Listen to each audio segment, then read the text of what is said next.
जय हिंद। राधे राधे। हेलो प्यारे बच्चों, कैसे आप सभी? आशा करता हूँ कि आप बढ़िया होंगे। तो जैसा कि मैंने आपको पहले बताया था कि हिंदी का टॉपिक जो हम बताए थे उस समय, तो उसमें आपका ऑब्जेक्टिव क्वेश्चन लेकर के आएंगे। तो बस अब आ गए हैं। ये ब्रह्मास्त्र का तीसरा दिन है। सॉरी, ये चौथा दिन है। 3 दिन हो चुका है ऑलरेडी। और यह बैच केवल अब लोगों को ध्यान में रख करके बनाया गया है ताकि 100% इसे क्वेश्चन आ सके आपके एग्जाम में। तो ये तीसरा दिन है और टाइम हो चुका है। तो चलिए अब शेयर कर दीजिए आप लोग। हाँ, राधे राधे। जय श्री कृष्णा, जय श्री श्याम। हाँ, मैं बढ़िया हूँ। आप कैसे हैं? चलिए ठीक है, बहुत बढ़िया। हाँ, नहीं, थोड़ा प्रॉब्लम हो गया था जिसकी वजह से नहीं आ पाए। हाँ, नेट का थोड़ा इशू हो गया था। हाँ, कल इंटर वाली बैच में हाँ थोड़ा नेटवर्क प्रॉब्लम हो गया था जिसकी वजह से लाइव खत्म हो गया। तो आ गए हैं फिर से। तो चलिए अब दवा के सेशन को शेयर कर दीजिए पहले, फिर हम स्टार्ट करेंगे। तो ये चौथा दिन है आपका। और आज जो हम लोग करेंगे हिंदी के सेट पहला करेंगे, यानी कि इंपॉर्टेंट क्वेश्चन। यहाँ पे 50 क्वेश्चन होगा और आपको ऑप्शन मिलेगा 4, ए बी सी और डी। आपको बताना है कि ए बी सी डी में से कौन सा आंसर सही होगा। तो इस प्रकार से आप बताइएगा और जो भी डाउट हो आप पूछ सकते हैं। क्लास के अंत में हम सबका डाउट लेंगे। बीच में डिस्टर्ब नहीं कीजिएगा। हाँ, बहुत बढ़िया। हाँ, शेयर कर दीजिए। तो चले स्टार्ट करें। ज्वाइन हो जाइए सारे आदमी।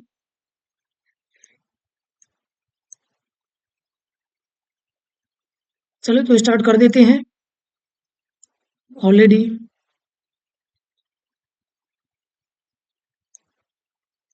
आवाज मेरा प्रॉपर क्लियर है तो एस कीजिएगा। हाँ, आवाज यदि क्लियर है तो एस कीजिएगा। आवाज पहुंच रही है? हाँ, नहीं, वीडियो की क्वालिटी आपके वहां से होगा क्योंकि आप 360 पे देखिएगा तो थोड़ा बढ़िया दिखाएगा। उससे लो में देखिएगा तो थोड़ा क्वालिटी कम लगे। यहाँ से तो एकदम फुल क्वालिटी है। हाँ, वहां से इशू हो सकता है, यहाँ से पूरा सही है।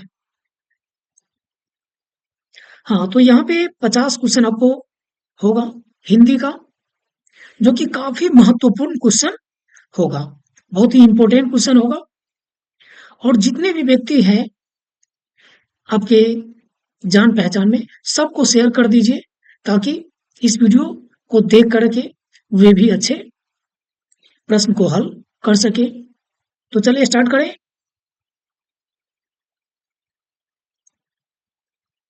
चलिए, तो ये है आपका पहला क्वेश्चन।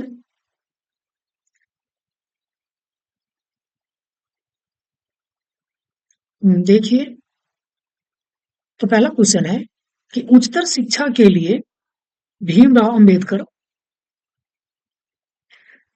कहाँ पे चले गए? किसमें गए? कहाँ पे चले गए? ऑप्शन ए,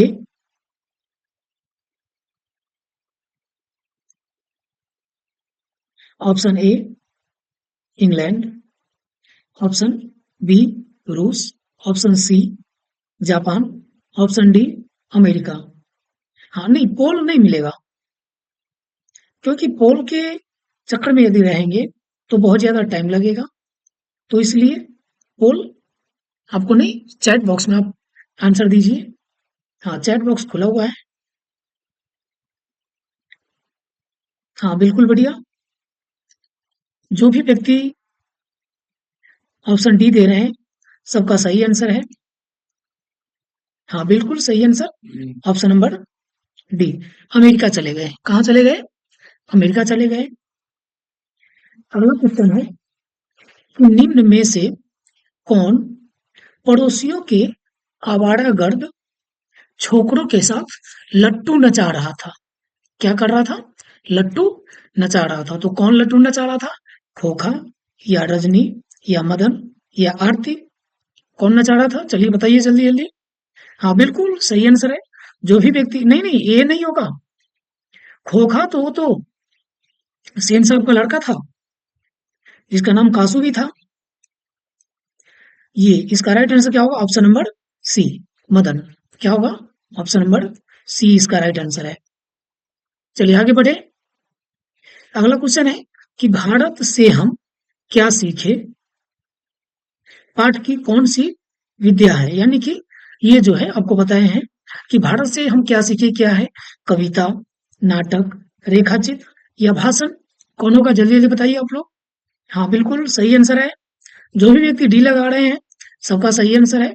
बिल्कुल right answer option number D, भाषण। भारत से हम क्या सीखे, क्या है? भाषण है। अच्छा आप लोग बताइए, भारत से हम क्या सीखे भाषण जो है, इसका लेखक कौन है? जल्दी बताइए, लेखक कौन है इसका? और उनका जन्म कहाँ हुआ था? हाँ जर्मनी के डेसाउनाम्बर्ग नगर में। हाँ बहुत बढ़िया बहुत बढ़िया, सही है। चलिए अगला क्वेश्चन है, लेखक गुणाकर मूल्य की शिक्षा की भाषा क्या थी? हिंदी, मराठी, पंजाबी या गुजराती? चलिए बताइए क्या होगा? हाँ बताइए सारे आदमी। ए बी सी डी, क्या होगा जल्दी? बहुत बढ़िया, जल्दी बताइए। हाँ बिल्कुल सही आंसर है मराठी। कौन सा है? Marathi answer, option number B इसका राइट आंसर होगा। अगला क्वेश्चन है, हमारे पड़ोसी देश नेपाल व नेपाली नेवारी भाषाएं किस लिपि में है?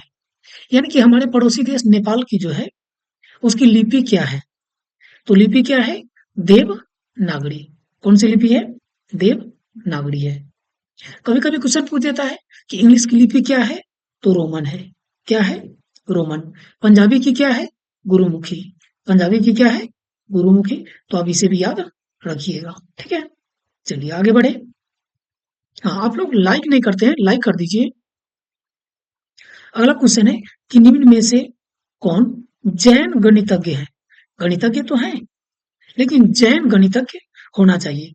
तो ऑप्शन नंबर सी इसका राइट आंसर होगा, महावीराचार्य। अगला क्वेश्चन है, बहादुर शीर्षक कहानी के लेखक का नाम क्या है? बहादुर जो कहानी है उनका लेखक कौन है? चलिए बताइए आप लोग। हाँ बहुत बढ़िया बहुत बढ़िया। पहला ऑप्शन ए ओम प्रकाश वाल्मीकि, विनोद कुमार शुक्ल, गुणाकर मूल्य, अमरकांत। चलिए बताइए क्या होगा? जल्दी जल्दी बताइए क्या होगा? हाँ बिल्कुल सही आंसर है, गुणाकर मूल्य। अच्छा बताइए, विनोद कुमार शुक्ल किसका है? किसका है? मछली का है। किसका है? मछली। मछली कौन खाता था? कौन नहीं खाती थी? मम्मी नहीं खाती थी। चलिए अगला क्वेश्चन है, बहादुर शीर्षक कहानी में कौन अपने, यहाँ अपने होगा, अपने शरीर का मालिश बहादुर से कराता था? नवल, पवन, नरेंद्र या किशोर? कौन कराता था?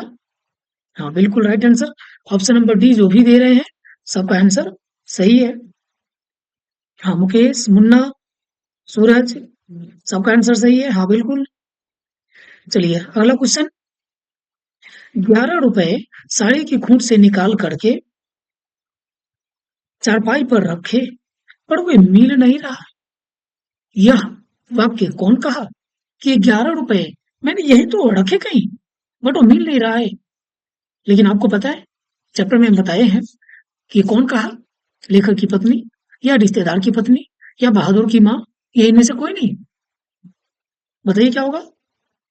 हाँ बिल्कुल सही आंसर है, ऑप्शन नंबर बी, रिश्तेदार की पत्नी, जो कि पैसा तो लाई नहीं थी और कह रही थी कि मैंने 11 रुपया यहीं पे, और झूठी इल्जाम किस पर लगा रहे थे? बहादुर पर लगा रहे थे। कितने रुपए का? 11 रुपये का। इसलिए उन्होंने घर भी छोड़ दिया। क्वेश्चन आपसे पूछेगा कि बहादुर को लेखक का घर छोड़ने का कारण क्या था? तो 11 रुपया का चोरी का इल्जाम। ठीक। अगला क्वेश्चन है, लेखक रामविलास शर्मा का जन्म किस वर्ष हुआ था? 1911, 1912, 1913, 1914। चलिए बताइए जल्दी जल्दी। नहीं नहीं, पोल नहीं, पोल देंगे तो फिर ज्यादा टाइम लगेगा, बहुत ज्यादा टाइम लग जाएगा, इसलिए पोल नहीं देते हैं। हाँ, क्योंकि पोल में टाइम ज्यादा लगेगा। हाँ बिल्कुल, सही आंसर है ऑप्शन नंबर सी, 1912। अगला क्वेश्चन है, जो साहित्य दूसरों की नकल करके लिखा जाए उसे अधम कोटि का कहा जाता है और वो सांस्कृतिक असमर्थता का सूचक भी होता है। तो बताइए यह पंक्ति जो है किस पाठ से लिया गया? भारत से हम क्या सीखे, श्रम विभाजन, जाति प्रथा, परंपरा का मूल्यांकन और मछली, किन से लिया गया? बताइए। हाँ, आप लोग कमेंट में इसका आंसर बताइएगा, छोड़ दे इसको। चलिए चलिए बताइए बताइए, आप जल्दी जल्दी बताइए और सेशन को शेयर कर दीजिए, आप शेयर नहीं करते हैं। हाँ बहुत बढ़िया, परंपरा का मूल्यांकन। चलिए तो आगे बढ़े।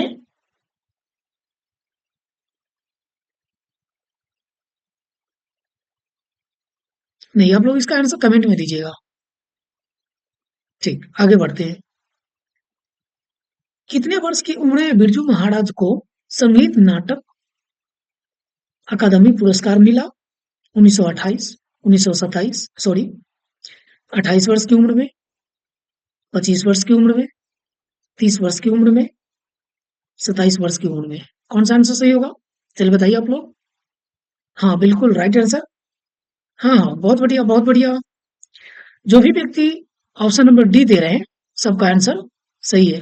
नहीं, मैंने बोल दिया कि आप उसका आंसर कमेंट में दीजिएगा। अगला क्वेश्चन है, बिरजू महाराज कानपुर में कितने साल रहे? 1 डेढ़ साल, 2 ढाई साल, 4 5 साल, 7 8 साल। हाँ बिल्कुल सही है। सोनी, उषा, शेफाली, बहुत बढ़िया, सूरज, मुकुंद, सबका आंसर बिल्कुल सही है। हाँ, ऑप्शन नंबर ए इसका राइट आंसर होगा। अगला क्वेश्चन है, अभिनयो जो था वो फ्रेंच शासकों के लिए किनकी गतिविधियों पर नजर रखने के लिए वो जो किला था ना, वो किला बनाया गया था? व्यवसायियों की, या जनता की, या पोप की, या सैनिकों की? तो चलिए बताइए इसका राइट आंसर क्या होगा? ए, बी, सी, डी। नहीं नहीं, ऑप्शन नंबर सी इसका बिल्कुल राइट आंसर होगा। चलिए अगला है, रोन नदी कहाँ है? दक्षिण अफ्रीका में, उत्तर फ्रांस में, उत्तर अफ्रीका में, दक्षिण फ्रांस में, क्या होगा?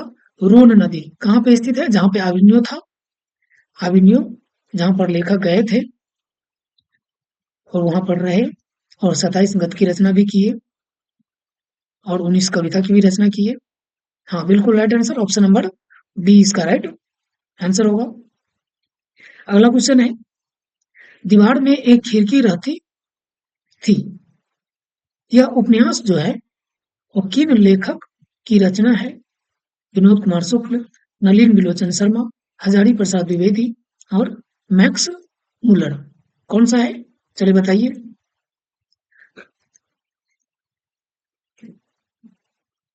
एक मिनट, हाँ बताइए बताइए, क्या होगा आंसर इसका? बहुत बढ़िया।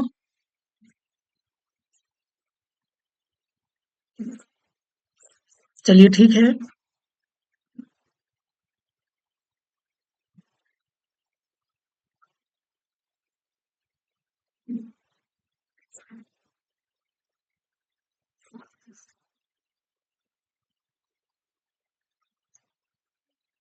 नहीं, थोड़ा उधर चले गए थे। चलिए तो बताइए क्या होगा? विनोद कुमार शुक्ल। चलिए बहुत बढ़िया, ऑप्शन नंबर ए। अगला क्वेश्चन है, मछली कहानी जो है उसमें लेखक की माँ क्या कर रही थी? मसाला पीस रही थी, चावल चुन रही थी, सब्जी बना रही थी, बर्तन धो रही थी। चलिए बताइए इसका आंसर क्या होगा? हाँ बहुत बढ़िया, ऑप्शन नंबर ए इसका राइट आंसर होगा, मसाला पीस रही थी। किसके लिए? मछली के लिए। मछली कौन काटता था? मछली लाया कहाँ से गया था? मछली कितने लाया गया था? मछली कौन खाते थे? ये सारा क्वेश्चन इंपॉर्टेंट है, ये सभी आप देख लीजिएगा। सरपट का अर्थ क्या होता है? सरपट नहीं, यानी कि मछली लेकर के और सरपट तेजी से भाग गया। कौन भागा? हाँ, मछली को बचाने के लिए भागा, तो तेजी, इसका अर्थ क्या होगा? तेजी। अगला क्वेश्चन है, अमीरुद्दीन यानी बिस्मिल्लाह खां का ननिहाल कहाँ था? वृंदावन, बलिया, पोरबंदर या काशी? चलिए बहुत बढ़िया, ऑप्शन नंबर डी इसका राइट आंसर होगा। अगला क्वेश्चन है, बिस्मिल्लाह खां को फिल्म देखने के लिए किनसे छाव पैसे लिए? यानी कि बिस्मिल्लाह खां फिल्म देखने के लिए किनसे छाव पैसे लिए? मामू से, मौसी से, नानी से या सभी से? बिल्कुल राइट आंसर ऑप्शन नंबर ए इसका होगा। अगला क्वेश्चन है कि हरजन नामक ऐतिहासिक पत्रिका रचनाकार का नाम क्या है? तो महात्मा गांधी इसका राइट आंसर होगा। अगला क्वेश्चन है, महात्मा गांधी की हत्या किस वर्ष हुई? महात्मा गांधी की हत्या किस वर्ष हुई?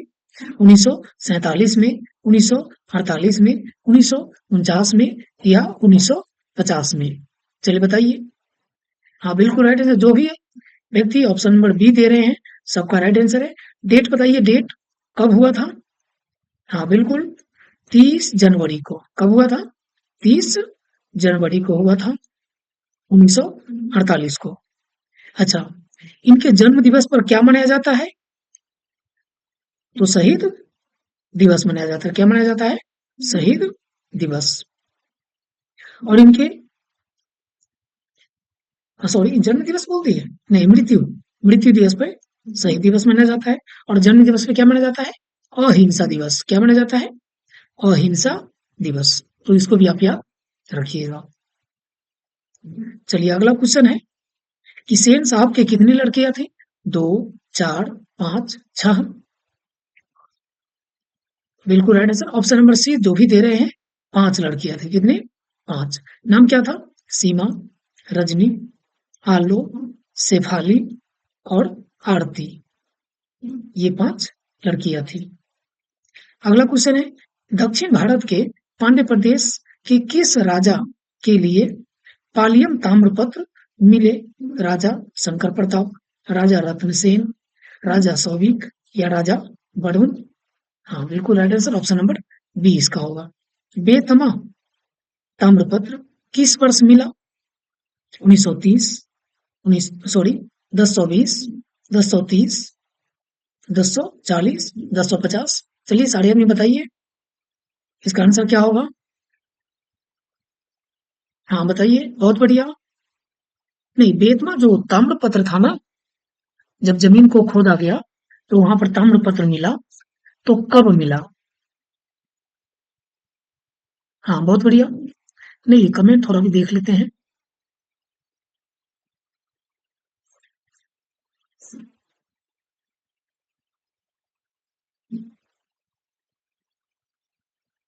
चलिए ठीक है।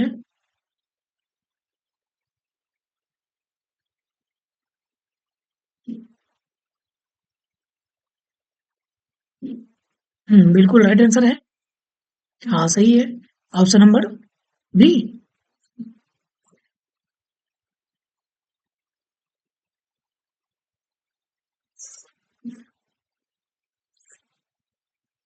नहीं नहीं, चलिए इसका आंसर कमेंट में आप बताइएगा।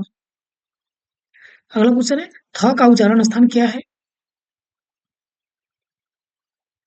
हाँ नहीं, यहाँ पे कमेंट जो होता है ना वो देखा जाता है, देखिए। हाँ, थ का उच्चारण स्थान क्या होता है? तो कमेंट में आप लोग बताइए। कवड़ का उच्चारण स्थान होता है कंठ।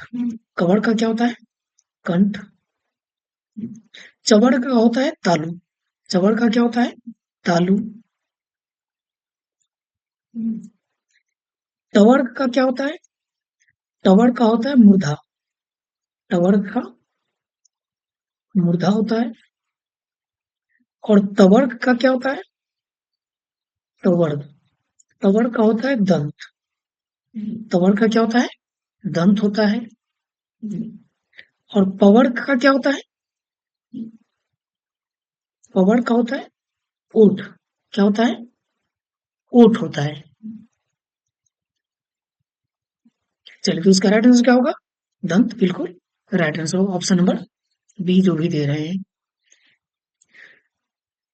अगला क्वेश्चन है, व्यंजन वर्णों की कितनी श्रेणियां होती है? यानी कि व्यंजन वर्ण जो होते हैं वो कितने प्रकार के होते हैं? 6 प्रकार के, 5 प्रकार के, 3 प्रकार के, या फिर 4 प्रकार के व्यंजन वर्ण? अंतस्थ व्यंजन, उप व्यंजन, ये सब होते हैं ना, वो कितने प्रकार के होते हैं ये आपको बताना है। चलिए ठीक है, बताइए। हाँ बिल्कुल राइट आंसर ऑप्शन नंबर इसका डी, बिल्कुल सही। जो भी व्यक्ति दे रहे हैं ऑप्शन नंबर डी सही है। चलिए अगला क्वेश्चन है। अच्छा, उसके बाद थोड़ा सा देखिए अंतस्थ व्यंजन पहले बता देते हैं। य, र, ल, व अंतस्थ व्यंजन हो गया। स, स, स और ह उस व्यंजन हो गया।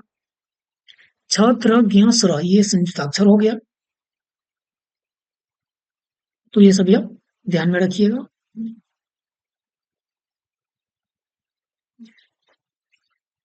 जिस स्वर के उच्चारण में तिगुना समय लगे उसे क्या कहते हैं? जिस स्वर के उच्चारण में तिगुना समय लगे, जैसे अ, इसमें 1 गुना समय लगता है। आ, बोलो, आ बोलते हैं आ, तो इसमें 2 गुना समय लगता है अ की अपेक्षा। उसी प्रकार से बोलेंगे ओम, क्या बोलेंगे? ओम, तो ओम में 3 गुना समय लगता है। इसकी अपेक्षा कितना गुना समय लगता है? 3 गुना। तो हरस्व स्वर कहते हैं जिसमें एक मात्रा हो, ठीक। 3 गुना समय जिसमें भी लगता है उसको हम लोग कहेंगे प्लुत। क्या कहेंगे? प्लुत कहेंगे। 2 गुना वाले को दीर्घ स्वर कहेंगे, ठीक। चलिए आगे बढ़े। हिंदी में अनुनासिक वर्णों की संख्या कितनी होती है? 2, 4, 5 या 6? चलिए बताइए क्या होगा? 2, 4, 5 या 6? हाँ बिल्कुल right answer option number C. हाँ बहुत बढ़िया, ऑप्शन नंबर सी जो भी व्यक्ति दे रहे हैं सबका आंसर सही है। अगला क्वेश्चन है कि स्वर संधि के कितने भेद होते हैं? स्वर संधि के कितने भेद होते हैं? ह्रस्व स्वर, दीर्घ स्वर और एक बताइए गुण स्वर। चलिए ठीक है, बताइए बताइए। हाँ देख लेते हैं। हाँ जल्दी, बहुत बढ़िया। हाँ जो भी व्यक्ति दे रहे हैं ऑप्शन नंबर डी बिल्कुल सही आंसर है। अगला क्वेश्चन है, नहीं नहीं नहीं, अगला क्वेश्चन है कि दुष्कर शब्द का संधि विच्छेद क्या होगा? दुष्ट जोड़कर, दुष्ट जोड़कर, दुह जोड़कर, दुष्ट जोड़कर। बताइए आप लोग क्या होगा इसका राइट आंसर? हाँ बहुत बढ़िया बहुत बढ़िया। जो भी व्यक्ति दे रहे हैं ऑप्शन नंबर सी बिल्कुल राइट आंसर होगा। उसी पर देखिए यहाँ पे जो भी स होता है ना उसका विसर्ग होता है। क्या होता है? विसर्ग। जैसे पुष्कर, दुष्कर, दुराचारी, दुर्जोराचारी। तो इस प्रकार का आप ध्यान में रखिएगा। कौन सा संधि है ये? तो विसर्ग संधि है। कौन सा संधि है? विसर्ग संधि। संधि कितने प्रकार के होते हैं? 3 प्रकार के। कौन कौन? स्वर संधि, व्यंजन संधि और विसर्ग संधि। स्वर संधि किसको कहते हैं? जब दो स्वर आपस में मिल जाता है तो उसे हम लोग कहते हैं स्वर संधि। जब एक स्वर और एक व्यंजन या फिर दोनों व्यंजन आपस में मिल जाता है तो उसे हम लोग कहेंगे व्यंजन संधि। जब एक स्वर या व्यंजन और एक विसर्ग मिल जाए तो उसे हम लोग कहेंगे विसर्ग संधि। य, र, ल, व कौन सा व्यंजन है? तो पहले आपको बताए, 2-3 क्वेश्चन पहले बताए हैं। उस व्यंजन कौन कौन है? तो स, स, स, ह है। घोष, अघोष, स्पर्श व्यंजन कौन है? य, र, ल, व।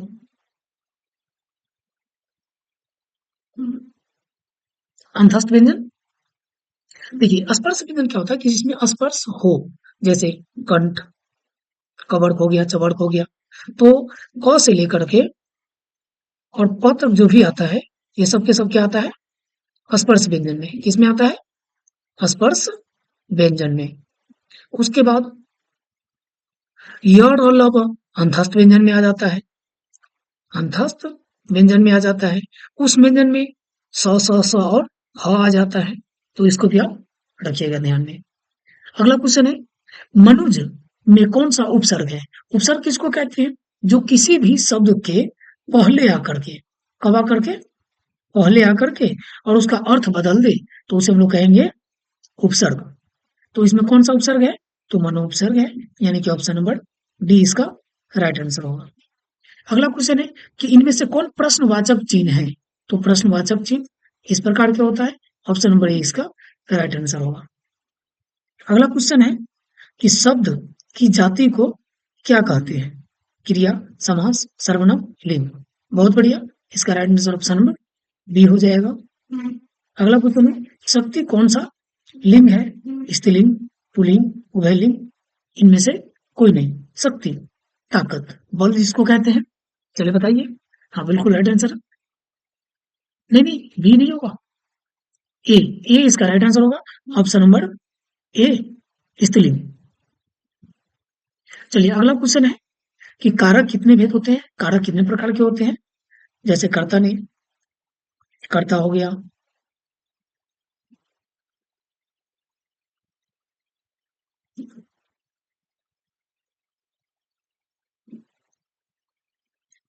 कर्ता हो गया, कर्म हो गया, करण हो गया, संप्रदान हो गया, आपादान हो गया, संबंध हो गया, अधिकरण हो गया, संबोधन हो गया। ठीक, इसका चिन्ह भी आप याद रखिएगा। कर्ता ने कर्म को करण से, संप्रदान को के लिए, आपादान से संबंध, का के की, अधिकरण में पर, संबोधन हे हो अजियड़े। चलिए अगला क्वेश्चन है कि जिस विकारी शब्द से एक पदार्थ या एक व्यक्ति का बोध होता है उसे क्या कहते हैं? तो एक वचन। क्या कहते हैं? एक वचन। ऑप्शन नंबर बी जो भी दे रहे बिल्कुल राइट आंसर है। को के लिए किस कारक का चिन्ह है? अभी बताए, संप्रदान को के लिए, ऑप्शन नंबर सी इसका राइट आंसर होगा। शिकारी ने बाघ मारा, किस कारक का उदाहरण है? शिकारी ने, कर्ता ने, कर्म को, किसको मारा? बाघ को मारा। तो इसमें कौन सा हो जाएगा? कर्म कारक। ऑप्शन नंबर डी जो भी दे रहे हैं सबका राइट आंसर है। हाँ बहुत बढ़िया। अगला क्वेश्चन है कि वह न करे जो थोड़ा किस सर्वनाम का उदाहरण है? ऑप्शन ए संबंधवाचक, ऑप्शन बी निजवाचक, सी निश्चयवाचक, डी प्रश्नवाचक। चलिए बताइए क्या होगा? वह न करे जो थोड़ा, चलिए बताइए।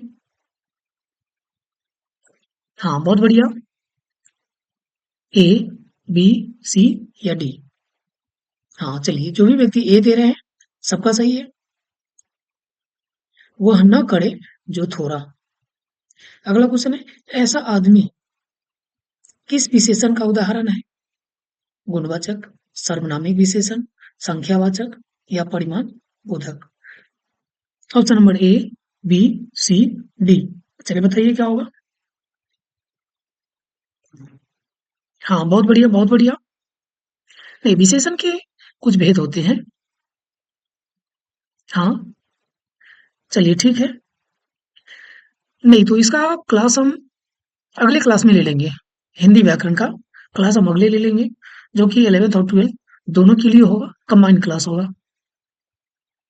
हाँ चलिए, तो ऐसा आदमी ये सर्वनामिक विशेषण है, ऑप्शन नंबर बी। अगला क्वेश्चन है, धार्मिक में कौन सा प्रत्यय लगा हुआ है? क, मिक, इक और लिक। कौन सा है? धार्मिक, धर्म जो, इक। तो इसमें ऑप्शन नंबर सी यानी कि इक प्रत्यय लगा हुआ है। अगला क्वेश्चन है कि मैं घड़ा भरता हूं, किस क्रिया का उदाहरण है? अकर्मक, द्वियकर्मक, सकर्मक या फिर इनमें से कोई नहीं। मैं घड़ा भरता हूं, अकर्मक क्रिया, सकर्मक क्रिया, द्वियकर्मक क्रिया, इनमें से कोई नहीं। चलिए बताइए क्या होगा? हाँ बहुत बढ़िया। हाँ चलिए ठीक है, बहुत बढ़िया। हाँ, सोनू, सूरज, मुकुंद, अभय। हाँ सबका आंसर बिल्कुल राइट आंसर है। हाँ हाँ, सबका आंसर सही है। चलिए चलिए, बहुत बढ़िया। सारे आदमी देते जाइए और वीडियो को लाइक नहीं करते हैं आप। वीडियो को लाइक कर दीजिए और शेयर कीजिए। हाँ, चलिए ठीक है, तो इसका राइट आंसर होगा आकर्मक क्रिया। जो भी व्यक्ति दिए हैं सबका सही है। ऑप्शन नंबर ए। अगला क्वेश्चन है, भूत में कौन सा प्रत्यय है? भूत। तो इसमें तो, या फिर तो, या फिर उक्त, या फिर अक्त। तो इसका राइट आंसर क्या होगा? चलिए सारे आदमी कमेंट में दीजिए। हाँ, चैट बॉक्स में आप आंसर दे सकते हैं। नहीं नहीं, तो नहीं होगा। नहीं नहीं, ये बिल्कुल है। बी आंसर तो होगा नहीं। हाँ बिल्कुल, डी आंसर इसका राइट है, अक्त। अगला क्वेश्चन है, अन्याय शब्द का विशेषण क्या होगा? अन्यायी, अनिन, या अन्यायी, या अन्यायु। ए, बी, सी, डी। कौन होगा? चलिए जल्दी बताइए। अन्याय शब्द का विशेषण कौन होगा? अन्यायी, अनिल, अन्यायी, या अन्यायु। चलिए बताइए क्या होगा। हाँ बिल्कुल राइट आंसर। हाँ हाँ, सी जो भी दे रहे हैं सबका राइट आंसर है। अगला क्वेश्चन है, मंगू के अलावा माँ को कितने संतान थे? दो, चार, तीन, पांच। चलिए बताइए क्या होगा।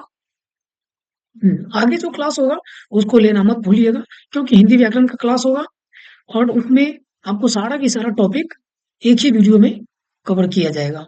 हाँ बहुत बढ़िया। मंगू के अलावा माँ को तीन संतानें थी। कितने? तीन संतानें थी। ढाते विश्वास कहानी का लेखक कौन है? ईश्वर पेटलीकर, सातकोड़ी होता, सुजाता, या सावरदैया। चलिए बताइए क्या होगा।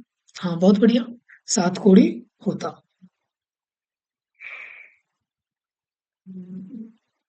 चलिए ऑप्शन नंबर बी इसका राइट आंसर होगा। अगला क्वेश्चन है, अभी में आ गए हैं। जन्म से पागल और गूंगी कौन थी? तो मंगू थी।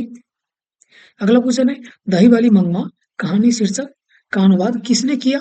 तो बी आर नारायण ने किया। कौन किया? बी आर नारायण ने। तो चलिए, अब टोटल ये मेरा 50 क्वेश्चन हो गया है। इसको आप रिवाइज कर लीजिएगा, क्योंकि ये एग्जाम के दृष्टिकोण से बहुत ही ज्यादा इंपॉर्टेंट है। और इसको शेयर कीजिए ताकि अपना परिवार और बड़ा हो सके। और जो भी डाउट वगैरह है तो आप कमेंट में जरूर पूछिएगा। तो चलिए, हाँ बहुत बढ़िया, मजा आ गया तो एक बार लाइक कर दीजिएगा। हाँ बहुत बढ़िया, बहुत बढ़िया।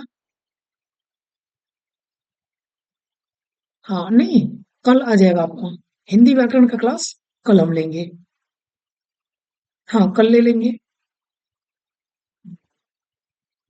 हाँ उसमें दोनों को कवर किया जाएगा। हाँ, और वो रामबाण होगा उसमें से।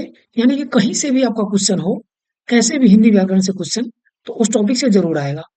क्योंकि ब्रह्मास्त्र बैच को छोड़ करके और कहीं से आपको क्वेश्चन आने की संभावना नहीं है। जो भी क्वेश्चन आएगा आप देख लीजिएगा, इनसे ही आएगा। भले डिजिट थोड़ा उल्टा पल्टी हो सकता है। मैथ का क्लास, हाँ मैथ का क्लास भी ले लेंगे, देखते हैं। कल कहीं टाइम मिलेगा तो ले लेंगे।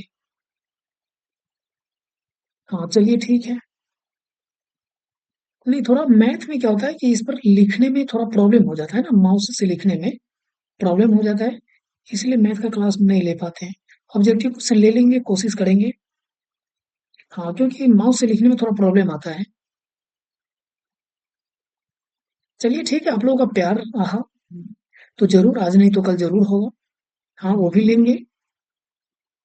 हाँ, केवल आप लोग प्यार और सपोर्ट कीजिए और वीडियो को शेयर कीजिए और चैनल को सब्सक्राइब कीजिए। हाँ दो क्वेश्चन दिए आपको, उसका आंसर आपको कमेंट में देना है, वीडियो के एंड में। हाँ अगली वीडियो में हम उसका आंसर दे देंगे। चलिए तो रहने दे। Bye bye.